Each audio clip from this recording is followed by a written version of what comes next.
Hi friends, ఎలా ఉన్నారు? అందరూ బాగున్నారా? నేను చాలా బాగున్నాను. మీరు ఎలా ఉన్నారో కామెంట్లో చెప్పండి. ఇవాళ మనం శాండ్విచ్ ఇడ్లీ ఎలా చేయాలో చూద్దాం.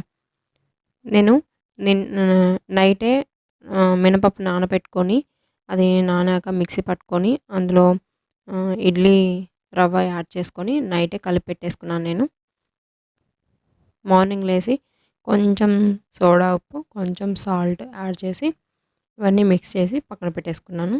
ఇది టైట్గా ఉండాలి, లూజ్గా ఉండకూడదు. శాండ్విచ్ కదా అందుకని. ముందుగా నేను పొటాటో ఉడికించుకున్న 3-4 విజిల్స్ వచ్చే వరకు ఉడికించుకోండి. చూడండి, ఇక్కడ ఆలు ఉడికిపోయింది. నేను 2 ఆలు తీసుకున్నా. ఉడికినాక ఇవన్నీ ఒక పైన ఉన్న తొక్కంతా తీసేసి ఇవి కొంచెం చల్లారినాక ఇలా మెష్ చేసుకోండి. మొత్తం ఇలా చేసుకొని ఇది పక్కన పెట్టేసుకోండి.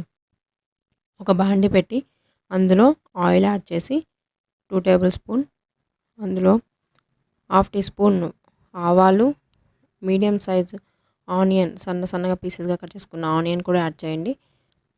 కరివేపాకు కూడా సన్నగా కట్ చేసుకొని అది యాడ్ చేసుకోండి.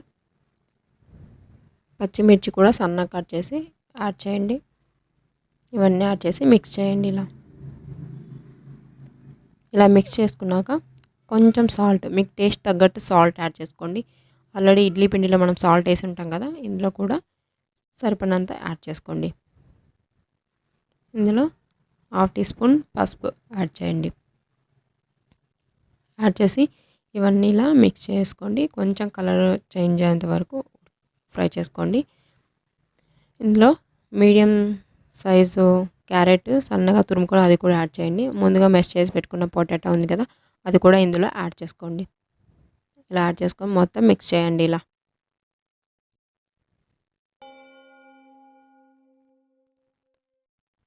ఇలా మిక్స్ చేసినాక దీన్ని ఇది చల్లగా అయ్యేంత వరకు పక్కన పెట్టుకోవాలి. నేను చల్లగా అవ్వాలని ఇలా చేస్తున్నాను. చల్లగా అయినాక మీది ఇడ్లీ కానీ కొంచెం పెద్ద సైజు అయితే కొంచెం పెద్దగా చేసుకోండి. చిన్న సైజు ఇడ్లీ అయితే కొంచెం చిన్నగా చేసుకోండి. స్టఫ్ ఎక్కువ పెట్టుకోవద్దు, మళ్ళీ బయటకు వచ్చేస్తుంది. అందుకని నేను ఈ సైజులో చేసుకుంటున్నాను, నాకు చిన్నది కాబట్టి. ఇలా అన్నీ చేసి పక్కన పెట్టేసుకోండి.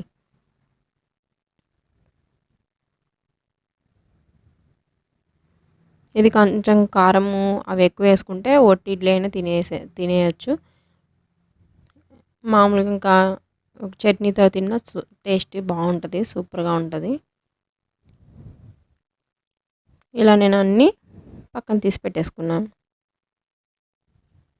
ఇడ్లీ పాత్ర ఉంది కదా, అది తీసుకొని ముందు మనం ఇడ్లీ ఎలా చేసుకుంటామో అలాగే కొంచెం ఆయిల్ పూసి అన్నిటికీ ఇలా ఆయిల్ పూసుకొని ఇందులో మనం ఇడ్లీ పిండి మొత్తం వేయకుండా దాంట్లో సగం ఇడ్లీ పిండి వేసి ముందుగా మనం చేసి పెట్టుకున్నాం కదా, అవి మధ్యలో పెట్టేసి మళ్ళీ కొంచెం పైన పిండి యాడ్ చేసుకోండి. ఇది టైట్గా ఉండాలి పిండి, లేకపోతే బయటకు వచ్చేస్తుంది. లూజ్గా అవ్వద్దు, టైట్ చేసుకోండి. ఇలాగే అన్నీ ఇలా చేసుకోవాలి.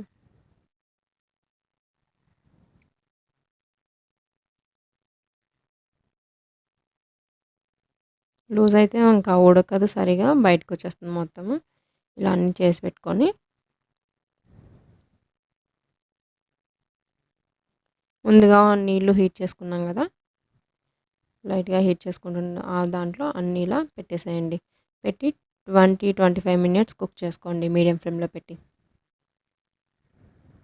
చూడండి, ఇక్కడ మధ్యలో ఒకసారి చెక్ చేస్తూ ఉండండి, ఒత్తి చూడండి ఉడికిందో లేదో. అంటుకుంటే ఉడకలేదు, అంటుకోకపోతే ఉడికినట్టు. చూడండి ఎలా వస్తున్నాయో,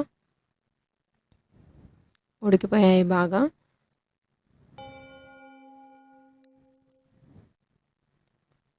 ఇలా ఉడికినాయి అన్నీ ఒక బౌల్లో తీసి పెట్టేసుకోండి. మన శాండ్విచ్ ఇడ్లీ రెడీ అయిపోయింది. చూడండి ఎలా వచ్చిందో. మీరు కూడా ఇంట్లో ట్రై చేసి మీకు ఎలా వచ్చిందో కామెంట్లో చెప్పండి. అలాగే ఈ వీడియో మీకు నచ్చినట్లయితే లైక్ చేయండి, సబ్స్క్రైబ్ చేసుకోండి, పక్కనే ఉన్న బెల్ ఐకాన్ని ప్రెస్ చేయండి.